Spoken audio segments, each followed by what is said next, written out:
Je bilo pa danes ugotovljeno, da zaenkrat do odločitve ustavnega sodišča oziroma do ustavosodne presoje sedanje ureditve, torej sprememb zakona o sistemu plač v javnem sektorju, torej ponovne sodne presoje, ni predvidena sprememba zakona, torej tista, kar je bila naša prva zahteva.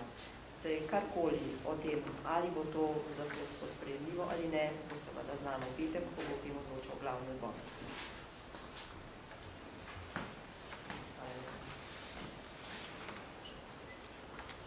Morda je še to zanimivo, če to vemo, da smo tudi se dogovorili s predsednikom sodnega sveta, da sodni svet v primeru, če pride pač do ugodnega odziva na ta predlog, pripravi tudi potrebne kriterije za razdelitev teh finančnih sredstev, ki bi pa gotovo upoštevali ne samo količino, ampak tudi zahtevnost in kvaliteto dela in obseg in starost del, ki so pač v obravnavanju.